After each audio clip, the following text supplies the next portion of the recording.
इसलिए भी जरूरी है क्योंकि दीप हमेशा से प्रेरणा का स्रोत रहा है।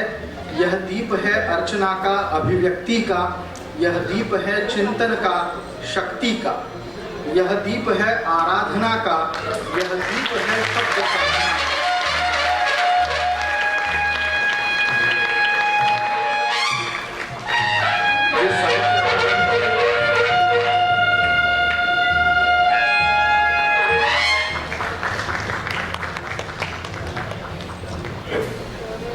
जिस साहित्य अकादमी के कार्यक्रम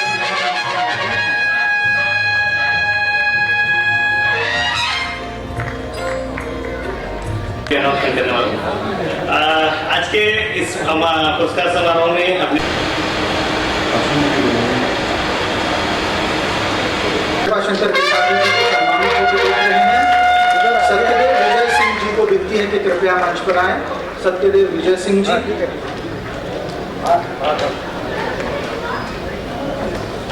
सत्यदेव विजय सिंह जी मंच पर आ रहे हैं। शिवराय यानी छत्रपति शिवाजी महाराज पर में वे सम्मानित होते हमारे सामने दिख रहे हैं। देखिए क्या है कि ये वर्ष 2024 और 25 का पुरस्कार समारोह था। ये पूरे वर्ष भर चयन प्रक्रिया लगातार चलती रहती है क्योंकि 3 तरह के पुरस्कार हैं। जो विधा पुरस्कार हैं उसके लिए प्रविष्टियां आमंत्रित की जाती हैं, प्रकाशित पुस्तकें आती हैं जो तय नियम के अंतर्गत हैं और उन पुस्तकों को देखने के लिए हमारी विशेषज्ञ समिति होती है, वो देखते हैं। बाकी जो 2 बड़े पुरस्कार हैं, अखिल भारतीय जीवन गौरव और राज्य स्तरीय जीवन गौरव 8 पुरस्कार, इन 10 पुरस्कारों के लिए हम पूरे महाराष्ट्र भर से और देश के प्रतिष्ठित विद्वानों से संस्तुतियाँ मंगवाते हैं, उनका परिचय मंगवाते हैं। विद्वानों की हमारी समिति है अकादमी की, वो समिति लगातार उसे देखती रहती है। हम समितियों के चयन को फाइनल निर्णय न लेकर के हम मंत्री जी के साथ बैठकर एक बार फिर से उसका प्रेजेंटेशन देते हैं चयन को लेकर के, उसकी प्रक्रिया को लेकर, और उसके बाद ये पुरस्कार फाइनल होते हैं। ये पूरी प्रक्रिया है पुरस्कारों की। जैसे आज ये पुरस्कार समारोह हुआ है, कल से ही आने वाले समय के पुरस्कारों के लिए प्रक्रिया शुरू हो जाएगी। ये समारोह एक दिन होता है लेकिन प्रक्रिया पूरे वर्ष भर लगातार चलती है। देखिए मनोबल तो बढ़ता ही है, लेकिन साथ में ये तो ज़रूरी है कि अगर हम किसी को सम्मान दे रहे हैं तो केवल जुबानी जमा खर्च से काम नहीं चलता है। महंगाई है, किताबें प्रकाशित करना महंगा है, DTP करवाना, टाइप करवाना महंगा है, और साथ ही जो वरिष्ठ साहित्यकार हैं उन वरिष्ठ साहित्यकारों को भी इस तरह का सम्मान मिले ताकि वे इस बात को महसूस कर सकें। इसलिए सांस्कृतिक कार्य मंत्री आशीष शेलार जी ने इसे राशि को दुगुना किया, और ये महाराष्ट्र पहला ऐसा राज्य है जिन्होंने हिंदी साहित्य अकादमी के पुरस्कारों को दुगुना किया है। इसलिए हम इस महाराष्ट्र की धरती, महाराष्ट्र की संस्कृति, महाराष्ट्र के सांस्कृतिक मंत्री आशीष शेलार जी के बहुत बहुत आभारी हैं कि उन्होंने अकादमी को खुला हाथ दिया है। कहीं कोई बाधा नहीं, कहीं कोई संशय नहीं। वे हमारे साथ मिलकर कहते हैं कि आगे बढ़ो, हम उसी खुले मन के साथ आगे काम करते रहते हैं। बहुत बहुत धन्यवाद, थैंक यू। बहुत अच्छा लगा, और हमारे पूरे महाराष्ट्र से मतलब कोने कोने से आए, छोटे छोटे गांवों से लोग आए, उनकी साहित्य को जो सम्मान मिला तो बहुत खुशी होती है कि लोगों के कार्य को सराहा जाता है हमारे इस महाराष्ट्र हिंदी साहित्य अकादमी में।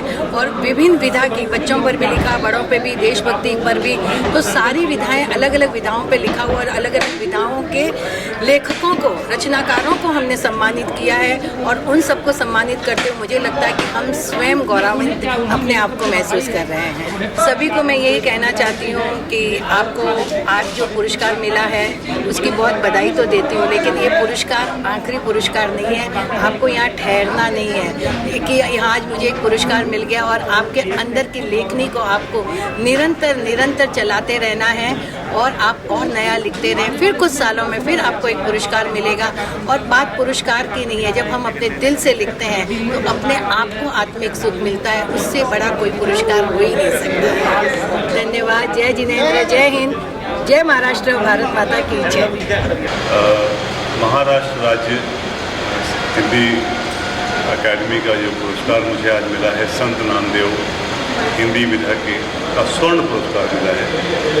तो इसकी खुशी मुझे इसलिए बहुत ज़्यादा है कि कल तक मैं जो जाना चाहता रहूँगा वो मुंबई में तमाम सम्मान के लिए, लेकिन एक बड़ा सम्मान मुझे आज मिला है।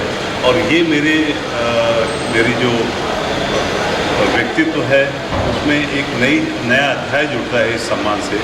कल मुझे लोग इस नाम से जानेंगे कि मुझे हिंदी साहित्य अकादमी का संत नामदेव पुरस्कार मिला है। ये बहुत गर्व का विषय है। मुझे जो पुरस्कार मिला है वो एक शेर अर्ज किया है एक इंटरनेशनल कार्यक्रम में, और उसमें जाकर सीखने से 5 साल तक मैं उसमें सीखता रहा। और उसके बाद फिर वहाँ से एक किताब छपी, और उस किताब को जब इनकी तिथि आई हिंदी साहित्य अकादमी महाराष्ट्र राज्य की, तो उसमें मैंने जमा किया। तो मैंने कभी सोचा नहीं था कि ऐसे भी दिन आएंगे कि मुझे स्वर्ण पुरस्कार मिलेगा।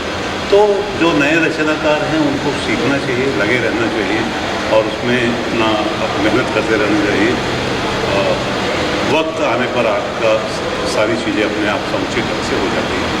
बहुत ही शानदार कार्यक्रम हिंदी साहित्य अकादमी को अगर आप देख रहे हो महाराष्ट्र राज्य हिंदी अकादमी साहित्य को, तो उसमें जिस तरह से पिछले 10 सालों में गुणात्मक परिवर्तन आया है, सम्मान बढ़ा है, सम्मान की राशि भी बढ़ी है, पता नहीं मुझे ऐसा कहना चाहिए कि नहीं, और लोग के अंदर जिस तरह का एक उत्साह बढ़ा है, साहित्य के प्रति ललक बढ़ी है, काम करने की क्षमता लोगों में बढ़ी है, वो अद्भुत है।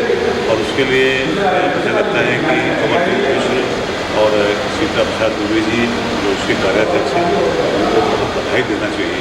महाराष्ट्र राज्य हिंदी साहित्य अकादमी इसका 2024-25 के जो कुल मिला के 46 लोगों को पुरस्कृत किया गया, जो अलग अलग साहित्य क्षेत्र हो, कला क्षेत्र हो, अनुवाद क्षेत्र हो, तो सभी लोगों को सम्मानित करने का काम महाराष्ट्र राज्य हिंदी साहित्य अकादमी ने किया है। सबसे बड़ी बात है कि इस बार एडवोकेट आशीष शेलार जी की अध्यक्षता में जो धनराशि को भी, जो पुरस्कार की राशि को भी बढ़ाने का काम किया है। आशीष जी थे, मंजू लोढ़ा जी थे, अमरजीत मिश्रा जी थे, डॉक्टर दुबे जी थे, प्रसाद काथे जी थे और सचिन निम्बलकर, जो इतने कम समय में उन्होंने इसकी राशि भी बढ़ाई। और खास करके कार्यक्रम में जो अलग अलग जो प्रमुख उपस्थिति थी उससे इस कार्यक्रम की शोभा बढ़ी।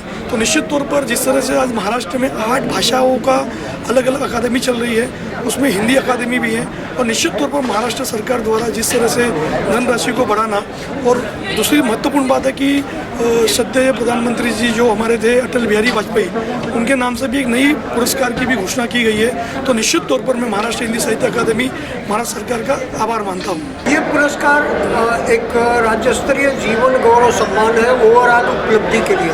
तो अब तक चूँकि मेरी 15-16 किताबें आ चुकी हैं, और ये पिछले 1990 से मैं लेखन की दुनिया में हूँ, तो इसका मतलब 35 साल हो गए। तो ये आपकी मेहनत को अगर कोई रिकॉग्नाइज करता है, जैसे इस बार महाराष्ट्र सरकार की राज्य हिंदी साहित्य अकादमी ने की, तो बहुत खुशी होती है। मन जो है और अच्छा लिखने के लिए, सृजन करने के लिए उत्सुक होता है और प्रेरित होता है। नहीं, वो थोड़ी देर पहले दुबे जी कह रहे थे कि सरकार साहित्य को राज्याश्रित नहीं राज्य पुरस्कृत होना चाहिए। तो इस वजह से जो पुरस्कार राशि बढ़ी है, दुगनी हुई है, वो बहुत अच्छी बात है। कारण यह है कि और लेखक को इस राशि से फर्क तो पड़ता ही, सम्मान होता है और उसकी राशि से कुछ उसका काम निकलता है। तो दुगुना करना ये महाराष्ट्र सरकार का सांस्कृतिक कार्य विभाग का एक बहुत महत्वपूर्ण कदम है।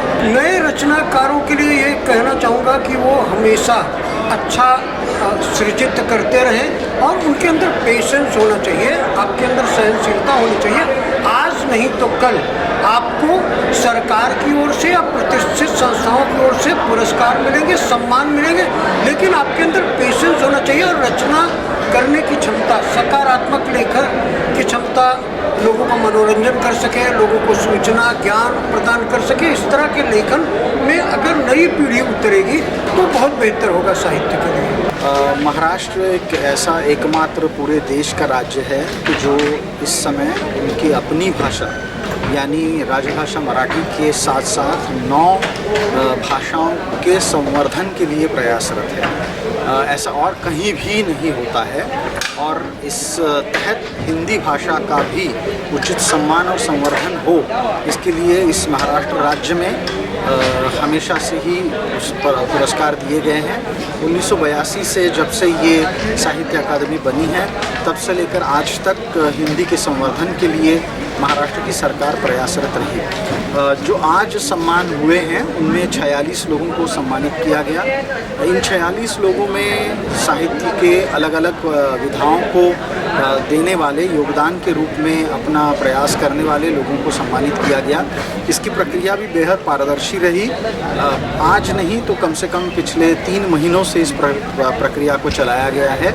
इस प्रक्रिया के लिए आवेदन भी मंगाए गए और कुछ एक ऐसे भी वहाँ पर आपको साहित्य कृतियों को देखने को मिलेंगे जिन्हें खुद से लेकर चुना गया है।